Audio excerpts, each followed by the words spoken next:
Salut les BG, aujourd'hui on va parler de la mode. Ah non, si tu me parles de la mode mon gars, je te stoppe tout de suite. Car oui, moi et la mode ça fait deux. Tout simplement, j'ai connu juste la Game Boy, l'ancienne console, l'Atari et le Walkman. Qu'est-ce qui se passe? Oui, je viens d'une autre planète.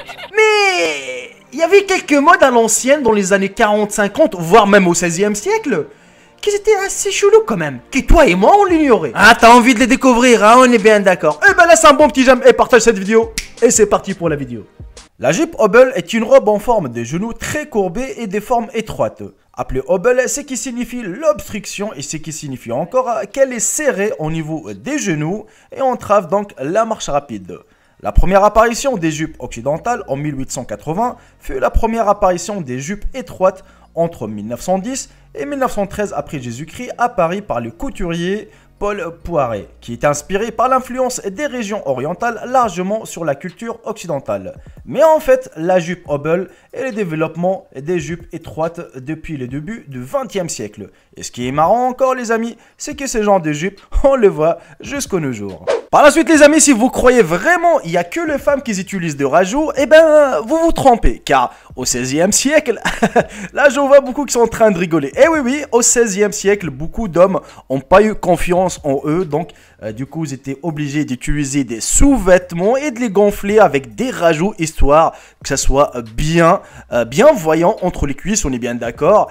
Et personnellement, je vois pas l'intérêt d'utiliser ça ou de montrer ça, surtout car c'était vraiment à la mode au 16e siècle, c'était entre 1550 si je me rappelle, et même ça a été utilisé pour les costumes des combats. Oui, c'était vraiment à la mode à l'époque. Celui qui utilise ça, celui qui porte ça, et ben c'était quelqu'un de riche et c'est quelqu'un qui a confiance en lui. Et oui.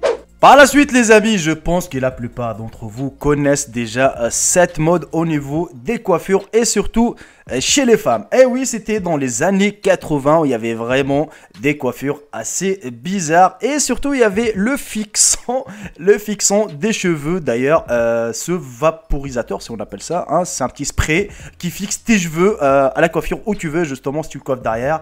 Et tu mets ce petit spray, et bah tes cheveux vont rester coincés comme ça. Et franchement, entre les années 80 et les années 90, que j'appelle moi la période d'or, de diamant, on va dire ça, c'était vraiment des coiffures assez spéciales si quelqu'un se coiffe de cette manière aujourd'hui. Et c'était vraiment quelque chose de spécial. Mais si vous croyez que vraiment c'était juste pour les femmes, et ben vous vous trompez. D'ailleurs, même pour les hommes, et ben c'était à la mode à l'époque de laisser ses cheveux longs, de laisser pousser ses cheveux longs, et même les pattes qui arrivent jusqu'au niveau de la bouche, si vous vous rappelez, avec les pantalons aussi, les pantalons des pattes d'éléphant d'ailleurs, si vous vous rappelez, c'était vraiment à la mode. Et à l'époque, si quelqu'un qui n'avait pas de cheveux longs, qui ne laisse pas pousser jusqu'à ses épaules, eh ben, c'était pas quelqu'un de vraiment de classe. Aujourd'hui, c'est pratiquement boule à zéro, c'est pratiquement une coupe dégradée ou autre chose, ou même le coupe carré pour les femmes. Voilà, des petites frises, quelque chose comme ça. Eh ben non, à l'époque, c'était vraiment, il faut laisser pousser ses cheveux. Par la suite les amis, c'était vraiment à la mode dans les années 90 d'ailleurs, si vous vous rappelez à l'époque du Smurf où tout le monde dansait sur ça, c'était vraiment quelque chose de magique on va dire ça. Mais aussi il faut savoir que à l'époque dans les années 90, c'était à la mode de porter des chaussures avec des gros sabots, je sais pas comment vous allez l'appeler, mais moi je les appelle des chaussures avec des grosses semelles qui arrivent jusqu'à 40 cm et c'était vraiment quelque chose de dangereux à l'époque hein, car vraiment ça arrive jusqu'à 40 cm, c'est à tes risques et périls de porter ça. Il y a eu pas mal de tombées, il y a eu pas mal des accidents à cause de ces chaussures justement qui sont hautes. Mais croyez-moi que cette mode a été vite fait disparue, mais ça reste toujours à la mode jusqu'à aujourd'hui. Hein. De toute façon, on voit de temps en temps des chanteurs ou même des chanteuses porter ça pendant leur festival, pendant leur concert ou autre chose. Mais c'est plus à la mode comme à l'ancienne, c'est plus à la mode comme dans les années 90 où c'était vraiment quelque chose à la mode. Il fallait vraiment absolument même porter ça. C'était, je sais pas, c'était une folie. Mais bon. Passons à la suivante et vous allez être un peu... vous allez être un tout petit peu bluffé quand même. Bon, on a bien rigolé sur la mode dans les années 90, mais laissez-moi vous rappeler que cette chose, ça existait déjà bien avant en France, et surtout en France, et oui, car les gens rajoutaient carrément des bâtons pour marcher plus haut, pour regarder plus haut, et c'était pas vraiment à la mode à l'époque entre le 19e et le 20e siècle, mais à partir de là, ça commençait à être une mode, tout simplement, était utilisée par des gens qui surveillaient leurs troupeaux, des brebis et des chèvres, pour que, voilà, pour surveiller surtout leurs troupeaux, pour que ça soit pas éloigné d'eux, et justement ça leur permettait de surveiller tout en un clin d'œil. Mais croyez-moi que ce genre de choses a été rapidement utilisé par tout le monde en France entre 19e et 20e siècle si je me rappelle, mais ça n'a pas été vraiment élargi. Cette mode, ça a été utilisé même par les femmes et par les enfants, et croyez-moi que ça rentrait carrément dans la culture.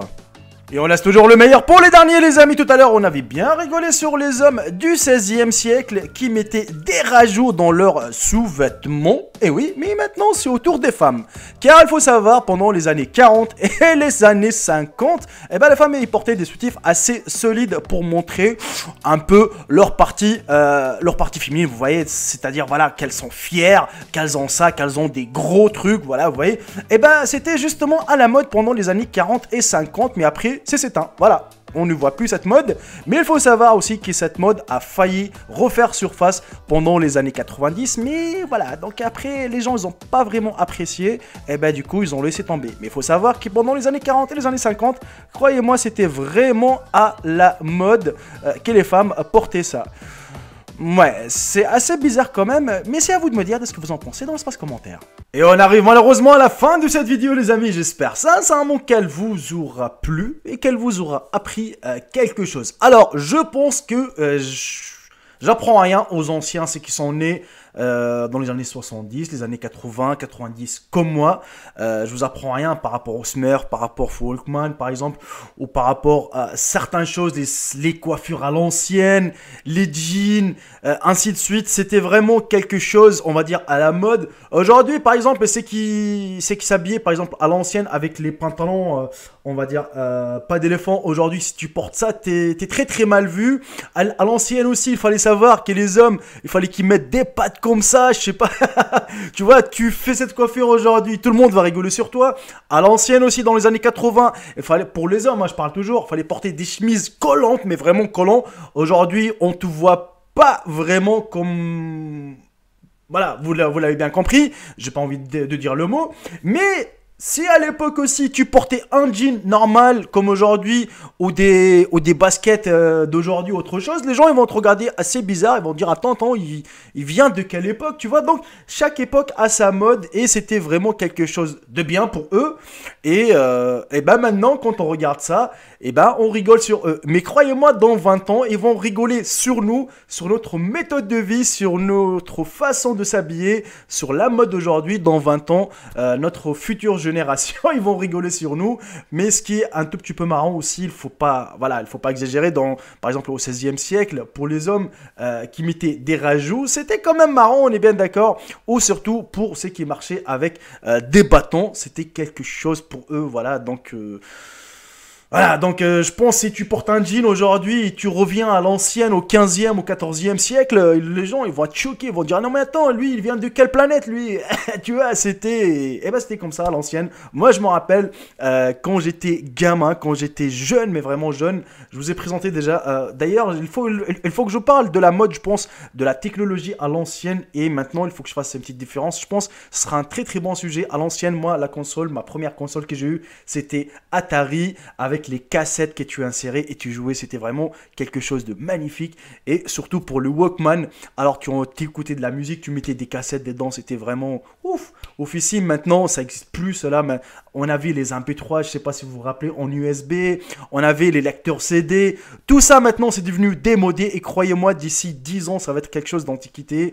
Et c'est comme ça, bah écoutez, en fait, c'était la mode à l'ancienne. Et vraiment, quand tu vois ça, quand tu vois comment t'as vécu à l'ancienne et comment c'est la mode aujourd'hui, tu dis, ah ouais, quand même, on a vraiment vieilli et la technologie avance et la mentalité des gens change.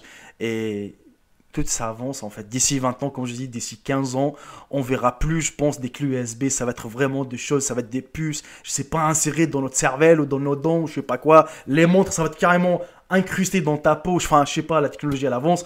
Bref, les amis, on arrive à la fin de cette vidéo. Si la vidéo vous aura plu, n'hésitez surtout pas de la partager au maximum et de mettre un bon petit j'aime. C'est la récompense. Sur ce, je vous embrasse tous. Profitez bien de votre soirée. Et je vous dis à très bientôt pour une toute nouvelle vidéo. Salut tout le monde, c'est Jaeko. Bye bye, ciao ciao. Je vous aime tous mes frères et sœurs.